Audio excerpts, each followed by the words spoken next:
The credit reporting company Equifax's stumbling response to consumer questions about the massive data breach it reported recently has millions of people worried, and they should be. As many as 143 million people are at risk of having their identities stolen.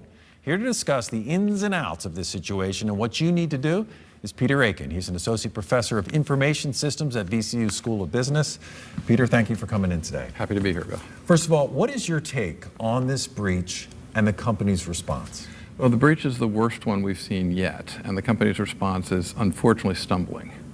I mean, and the worst yet, we're talking about 143 million people. It seems like this time around, it's not just your name and maybe date of birth and your credit card number, it's Social Security, it's even your driver's license number.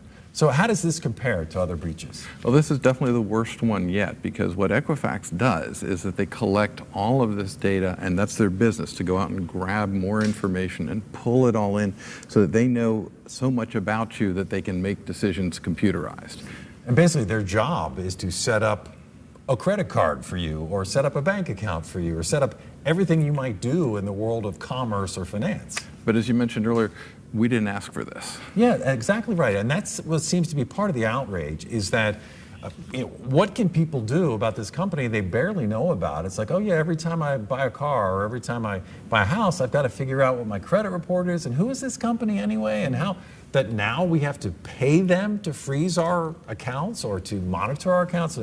You don't actually have to do that now, but it seemed like that's what they were setting you up to do. They certainly were. And of course, the website itself is confusing and giving imprecise and, more importantly, inconsistent results. So what should people do? They're leery of computers. It's like, boy, I don't even want to have to deal with this, but what should they do right now? So the first thing, everybody should go out and just simply pull a free credit report on what they have, because every credit reporting service has the obligation to provide information that they have to people on a regular basis. If people go pull their own credit report now, if nothing else, it'll give them a baseline. But more importantly, if they see things on that credit report that they don't recognize, that's when you leap into action. Because in fact, this breach began, as far as we know from Equifax, it began in May, continued before they discovered it in July. So that means hackers, somebody could have your personal information for those 2.5 months.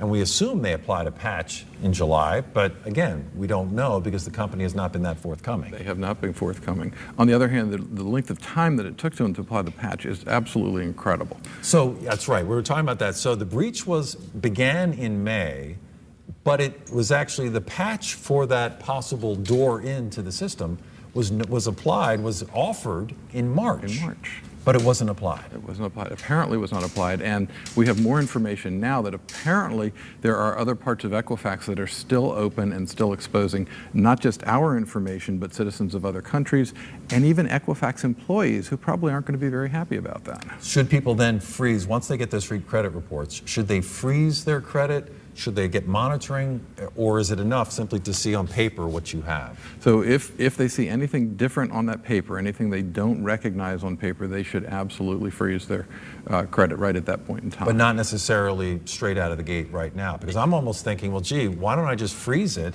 And if I have to go through the hassle of unfreezing at some point, if I need to buy if I'm buying a house or something, I'll cross that bridge. But in the meantime, I don't want anybody touching my credit. And it's not an insignificant cost either. So let's just say that we said everybody freeze. Well, that's not just with Equifax, but just with the other 3 big credit reporting services, and that's maybe $10 or $15.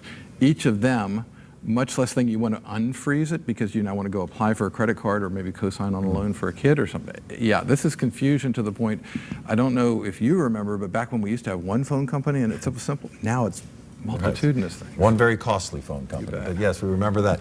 Okay, so please check your credit reports, and if you need to do a freeze, you may want to consider that as an option. Let's send it over to Mike.